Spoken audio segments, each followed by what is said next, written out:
Viewers আসসালামু আলাইকুম রহমতুল্লাহি বারাকাতুহু। আমি নজরুল ইসলাম বাবুল আবারও আপনাদের মাঝে হাজির হয়েছি নতুন একটি বিষয় নিয়ে। আমি আজকে আপনাদের সাথে শেয়ার করতে যাচ্ছি মাইক্রোসফট এক্সেলে ডকুমেন্টে কিভাবে ডেট টাইম সহ কিভাবে দিতে হয় সেগুলো নিয়ে। তো আমি আর কথা বাড়াবো না, আমি শুধু একটি কথা বলবো, যারা এখনও পর্যন্ত আমার চ্যানেলটি সাবস্ক্রাইব করেনি তারা অবশ্যই আমার চ্যানেলটি সাবস্ক্রাইব করবেন, এবং যারা আমার চ্যানেলটি সাবস্ক্রাইব করেছেন সে ভাইদের অসংখ্য ধন্যবাদ জানাই। আর আপনাদের এ ধরনের ভিডিও পেতে হলে অবশ্যই আপনার বেল বাটনটি অন করে রাখবেন। তো চলুন আমরা আজকের মূল টপিকে চলে যাই। আমরা যারা কম্পিউটার করতে চাচ্ছেন তারা কম্পিউটার করতে পারবেন, আর যারা মোবাইলে করতে চাচ্ছেন তাদেরকে একটি অ্যাপস ইনস্টল করে নিতে হবে। আপনাদেরকে অ্যাপসটি নিতে হবে। আমার যেহেতু প্লে স্টোর থেকে আগেই ডাউনলোড করা আছে, আমি ডাউনলোড করলাম না, আপনারা এই অ্যাপসটি ডাউনলোড করে নেবেন। তো আমি ওপেন করলাম।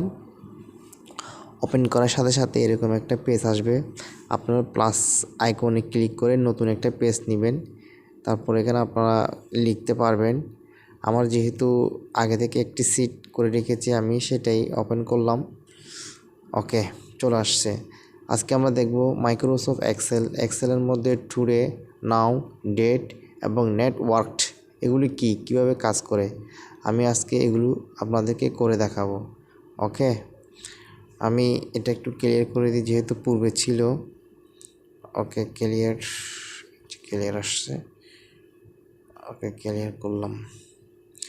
আচ্ছা, তাহলে দেখুন বন্ধুরা এটা কীভাবে কাজ করে। এখানে আমি আপনাদের কাজটা রাখবেন, ইকুয়াল আনবেন, টুডে লিখবেন, TODA টুডে লেখার সাথে যে পাঁচ ব্র্যাকেট এবং ক্লোজ ব্র্যাকেট আসে। আপনারা এখানে টিক মার্ক যেটা আছে এটা এন্টার হিসাবে কাজ করে, আপনারা টিক মার্কটা ক্লিক করবেন। ওকে, চলে আসছে। আমার আজকে টুডে আছে কয় তারিখ? আজকে হচ্ছে 20 তারিখ 1 মাস 2022 সাল। ওকে, আমরা যেখানে থাকুক আপনাদের ডেটটা টুডে লিখলেই আপনাদের কাঙ্ক্ষিত রেজাল্ট এনে দিবে মাইক্রোসফট এক্সেল। তো এটা গেল। এবার দেখুন নাওটা কি কাজ করে। জাস্ট ক্লিক করবেন, ইকুয়াল দিবেন, নাও NOW লেখার সাথে সাথে চলে আসছে। First bracket and close bracket দিয়ে জাস্ট টিক মার্ক করে দিবেন, তাহলে চলে আসছে। দেখুন কি হয়েছে, সময় সহ চলে আসছে। এখন দেখুন 20 তারিখ 1 মাস 2022, সময় হচ্ছে 1:05, অর্থাৎ সময় টাইম সহ চলে আসবে। ওকে, তারপর আপনাকে ডেটে দিছে।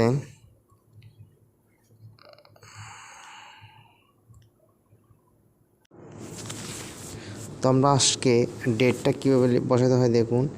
ডেটটা ম্যানুয়ালভাবে বসাতে হবে আপনাদেরকে, তবুও আমি আপনাদেরকে করে দেখাচ্ছি। ইকুয়াল, ওকে, ডেট DAT লেখার সাথে সাথে চলে আসবে ডেট। এখানে ইয়ার আছে, ইয়ার বসাবেন 2022, মান্থ হচ্ছে 1 মাস, ডে হচ্ছে আছে কয় তারিখ? 20 তারিখ। জাস্ট ওকে, তাহলে এটা বসে গেল। এবার এটা কি জিনিস দেখুন, নেটওয়ার্কডে এটা হচ্ছে কি জানেন? আপনি মনে করেন জানুয়ারিতে আপনি অফিসে কাজ করতেছেন, তো জানুয়ারিতে কয়দিন অফ ডে আছে, সেটা জানতে হবে। আমি মার্জিন সেন্টার করে নিলাম, এটা একটু কাজ করবো তো এই জন্য, বুঝছেন? তো চলুন আমরা আসলে কথাটা বলছি। এই যে নেটওয়ার্কডে, অর্থাৎ আপনি জানুয়ারিতে কাজ করতেছেন, জানুয়ারিতে আপনার জানুয়ারির 1 তারিখ থেকে 31 তারিখের মধ্যে আপনার কয়দিন বন্ধ থাকবে, আপনি টোটাল কয়দিন অফিসে আসতে হবে বা কয়দিন স্যালারি হাজির টাকা পাবেন, এই ধরনের এটা বের করতে হয়। মানে একটা শিটের মধ্যে প্রয়োজন হলে। তাহলে চলুন আমরা এটা করে দেখাচ্ছি আপনাদেরকে। জাস্ট ফাংশন কিতে রাখার পর ইকুয়াল দিবেন, ইকুয়াল দেওয়ার পর NET নেট লেখার সাথে সাথে যে চলে আসছে। ওকে, এটা ক্লিক করবেন। এবার দেখছেন স্টার্ট টাইম, মানে জানুয়ারিতে আপনি কয় তারিখ থেকে স্টার্ট করলেন। ধরুন জানুয়ারির আমি 1 তারিখ থেকে স্টার্ট করলাম। এখন এন্ড টাইম দিবেন, শেষ হলো জানুয়ারি 31 তারিখে মাসটা শেষ হবে, 31 শেষ হলো। আর লাগবে না, আপনি না দিলেও চলে, এগুলো কেটে দেন। ওকে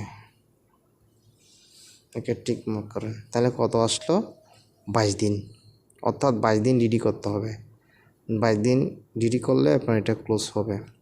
তো বন্ধুরা, এটা আমি খুব সুন্দরভাবে আজকে আপনাদেরকে করে দেখাচ্ছি। আপনারা এটা ট্রাই করবেন, চেষ্টা করবেন, এটা আপনারাও খুব সহজে পারবেন।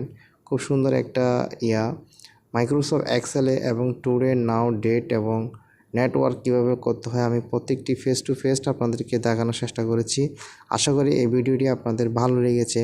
যদি বিন্দুমাত্র আপনাদের এই ভিডিও ভালো লেগে থাকে অবশ্যই শেয়ার করবেন এবং আমার ভিডিওতে একটা লাইক করবেন। আপনাদের লাইককে আমাদেরকে অনুপ্রাণিত করবে পরবর্তী একটা ভিডিও বানানোর জন্য। তো এটা এই সবচেয়ে বড় মজার কথা বিষয় হচ্ছে, যাদের কম্পিউটার নাই অর্থাৎ কম্পিউটারের কাজ শিখতে আগ্রহী, তারা অবশ্যই এই ধরনের ভিডিও পাওয়ার জন্য আমাকে কমেন্টস করবেন। তো সবাইকে ধন্যবাদ জানিয়ে আমি আজকের এই ভিডিও এখানে সমাপ্ত করলাম। আসসালামু আলাইকুম রহমতুল্লাহি ওয়া বারাকাতুহু।